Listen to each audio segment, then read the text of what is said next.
Hello সবাইকে, আমার চ্যানেলে নতুন একটি ভিডিওতে সবাইকে ওয়েলকাম। দুবাই ট্রিপের আজকে আমাদের ডে 5 আর আজকে শেষ দিন ঘোরার। সত্যি বলতে এই কদিন এত সুন্দরভাবে কেটে গেল যে বুঝতেই পারিনি কখন শেষ দিন চলে এসেছে।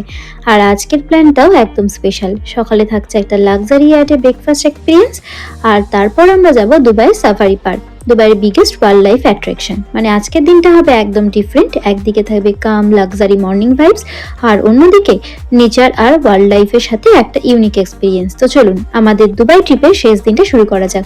দেখি আজকের দিনটা আমাদের জন্য কি কি মেমোরি নিয়ে আসে। বাকি 4 দিনের মতো আজও আমরা সকাল সকাল বেরিয়ে পড়েছিলাম হোটেল থেকে, তবে আজ আর ব্রেকফাস্ট করিনি, ওটা আমরা লাক্সারি ইয়ার্ডে গিয়ে করব। এখন আমরা এসে গেছি মেট্রো স্টেশন। এখান থেকে মেট্রো করে যাব আমরা দুবাই মারিনা ডকে। তো চলুন মেট্রো করে যাওয়া যাক।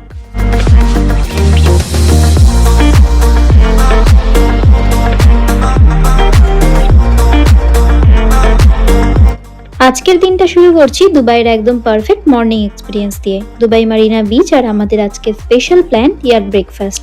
আমরা আবারও সেই এক্সক্লুসিভ কোম্পানি ইয়ার্ড বুকিং করেছিলাম। এই বুকিংটার কস্ট পড়েছিল আমাদের 210 দিরহাম পার হেড, মানে ইন্ডিয়ান কারেন্সিতে মাথা পিছু 5,500 টাকা করে। আমরা অফিস থেকে টিকিট স্ক্যান করে বোর্ডিং পাস নিয়ে নিয়েছি। আমাদের টাইম ছিল সকাল 9টায়। সকাল সকাল মারিনাতে পৌঁছানোর পরই একটা আলাদা শান্ত ভাইবস ফিল হয়। চারপাশে উঁচু উঁচু স্কাইস্কেপার, সামনে শান্ত ব্লু ওয়াটার আর হালকা ঠান্ডা বাতাস, একদম রিল্যাক্সিং একটা পরিবেশ। শহরের ভিড় আর নয়েজ থেকে একদম আলাদা। এই রাইডগুলো সাধারণত 2 ঘন্টা মতো হয়ে থাকে, আর তার মধ্যে আপনি পাবেন সুন্দর একটা মর্নিং ক্রুজ সাথে ব্রেকফাস্ট কম্বো। ইয়ার্ডে ওঠার পরই প্রথমেই যে জিনিসটা চোখে পড়ে তা হলো তার ক্লিন আর luxury setup. Comfortable seating, open deck আর চারপাশে 360 ডিগ্রি ভিউ, একদম প্রিমিয়াম ফিল দেয়। যখন ইয়ার ধীরে ধীরে চলা শুরু করে তখন আসল এক্সপিরিয়েন্সটা শুরু হয়। একদিকে দুবাই মারিনার স্কাইলাইন, অন্যদিকে ওপেন সি, আর আপনি সেই মাঝখানে বসে আছেন। এই মুভমেন্টটা সত্যি স্পেশাল লাগে। ব্রেকফাস্টের কথা বললে এটা হেভি না, কিন্তু ফ্রেশ আর লাইট। সাধারণত স্যান্ডউইচ, ফ্রুটস, জুস, কফি এই ধরনের আইটেম সার্ভ করা হয়। খেতে খেতে চারপাশের ভিউ এনজয় করা, এটা পুরো এক্সপিরিয়েন্সটার মেন হাইলাইট।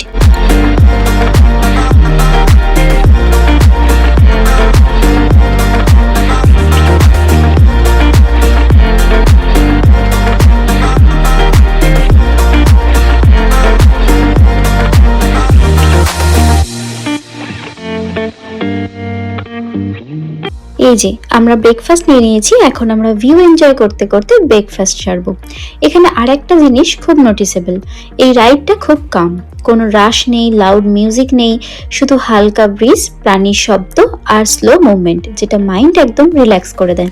মাঝে মাঝে ইয়ার্ড একটু স্লো করে বা থামে, তখন আপনি ভালোভাবে ছবি তুলতে পারবেন।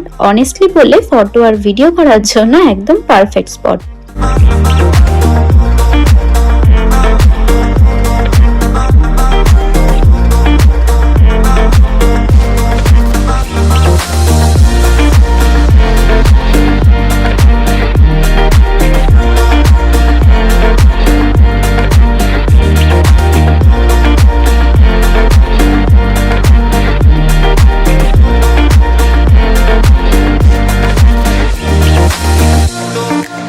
কিছু প্র্যাকটিক্যাল টিপস বলি। আগের থেকে অনলাইন বুকিং করে রাখলে ভালো মর্নিং স্লট চুজ করলে লাইট আর ওয়েদার দুটোই বেস্ট পাবেন। সাথে সানগ্লাস, সানস্ক্রিন আর ক্যাপ নিয়ে আসবেন কিন্তু। আর অবশ্যই ক্যামেরা রেডি রাখবেন, কারণ ভিউ মিস করা যাবে না। সত্যি বলতে দুবাই মারিনার এই ইয়ার্ড ব্রেকফাস্ট শুধু একটা অ্যাক্টিভিটি না, এটা একটা এক্সপিরিয়েন্স, যেখানে আপনি লাক্সারি, পিস আর বিউটিফুল ভিউ সব একসাথে ফিল করতে পারবেন। যদি দুবাই আসেন আর একটু ডিফারেন্ট, কাম আর প্রিমিয়াম কিছু ট্রাই করতে চান, তাহলে এই ইয়ার্ড ব্রেকফাস্ট অবশ্যই আপনার লিস্টে রাখবেন।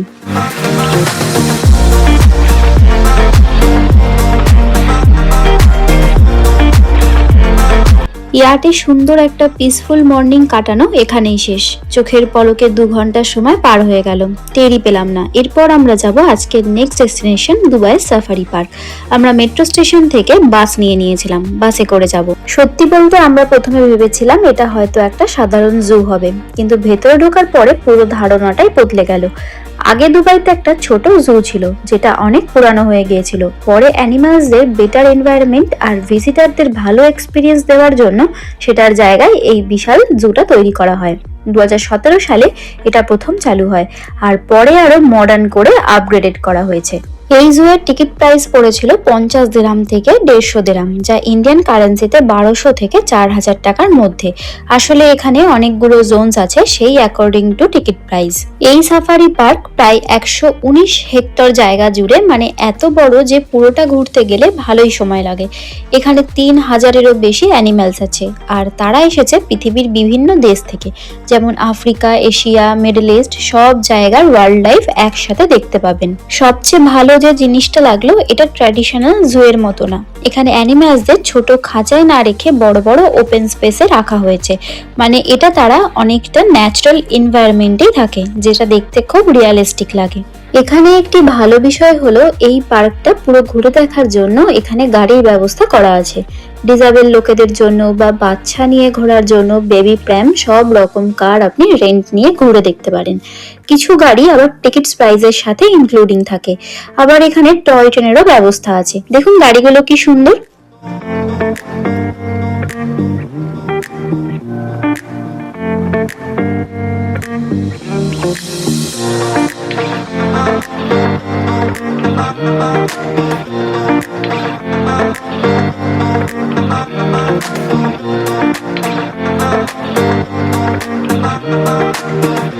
ভেতরে ঢুকলে পার্কটা বিভিন্ন জোনে ভাগ করা।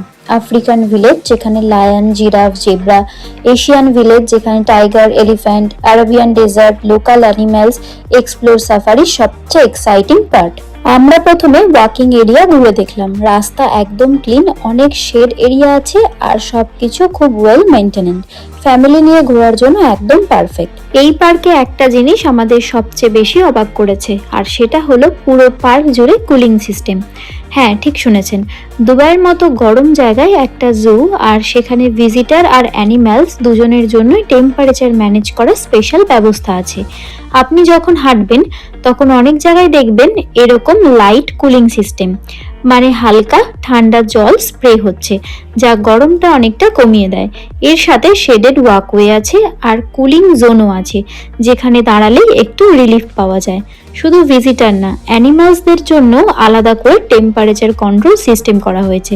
তাদের হ্যাবিটেট এমনভাবে ডিজাইন করা যে তারা এক্সট্রিম হিট ফিল না করে, মানে একদম natural environment plus control climate. সত্যি বলতে এটা দেখে বোঝাই যায় যে দুবাই কতটা সিরিয়াসলি প্ল্যানিং করে।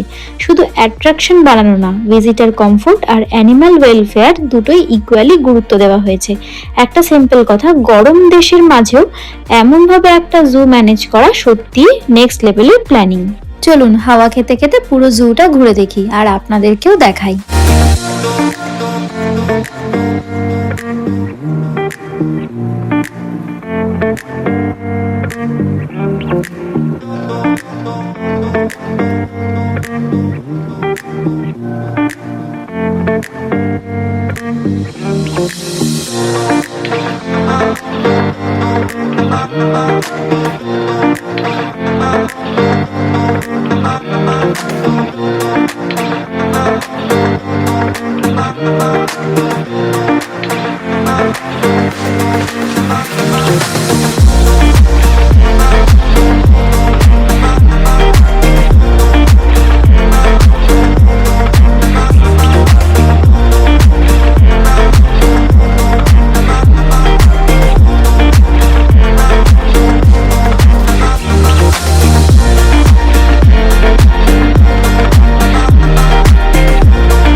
এরপর আসলো সবচেয়ে ইন্টারেস্টিং পার্ট, সাফারি রাইড।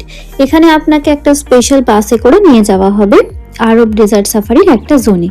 বাসটা যখন ভেতরে ঢুকে যায় তখন মনে হয় আপনি আর দুবাইতে নেই, একদম জঙ্গল সাফারিতে আছেন। চারপাশে ফ্রিলি ঘুরে বেড়াচ্ছে পশুরা। অ্যানিমালসদের এত কাছ থেকে দেখা, এটা সত্যি অন্যরকম একটা এক্সপিরিয়েন্স। আর একটা ভালো বিষয় হলো এখানে স্টাফেরা খুব হেল্পফুল আর অ্যানিমালস সম্পর্কে অনেক ইন্টারেস্টিং ইনফরমেশনও দেয়। এটা হয় 15 মিনিটসের রাইড, আর এই রাইডগুলোর টিকিটসের সাথে ইনক্লুডেড। আপনি কোন জোনের ওপর ডিপেন্ড করে টিকিট কাটছেন তার অ্যাকর্ডিং টিকিট প্রাইস হয়।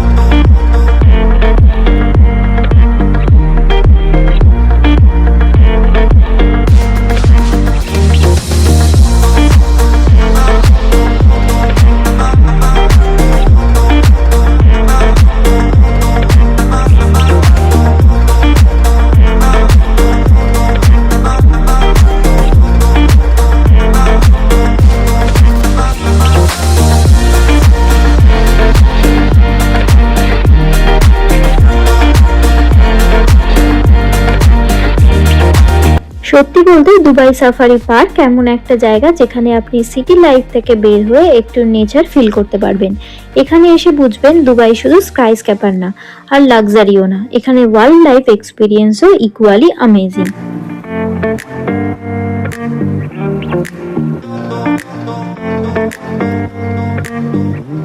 সাফারি পার্ক ঘোরা শেষ করে আমরা গেলাম দুবাইয়ের আর একটা আইকনিক জায়গায়, গোল্ড সুক। সত্যি বলতে এখানে ঢুকতেই প্রথম যে জিনিসটা চোখে পড়ে, চারপাশে শুধু সোনা আর সোনা।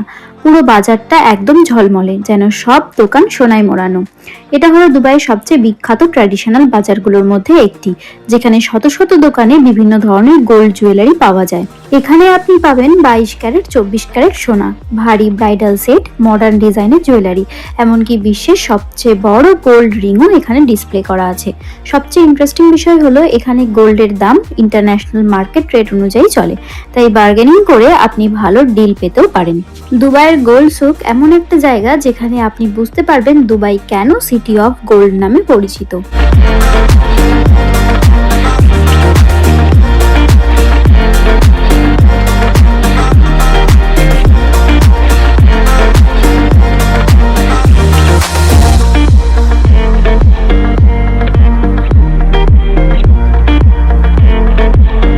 এত সোনা দেখার পরে আমাদের পেট পুজো করা দরকার, কারণ প্রচন্ড পরিমাণে খিদে পেয়ে গেছে। তাই আমরা ওখানে একটা রেস্টুরেন্ট থেকে অর্ডার করে নিয়েছিলাম চিকেন হান্ডি। এই ডিনারটা সারার পরে আমাদের ফিরতে হবে হোটেলে, কারণ এরপর আমাদের দেশে ফেরার পালা। তাই হোটেল থেকে ফিরে আমরা লাগেজ নিয়ে সোজা যাব এয়ারপোর্ট।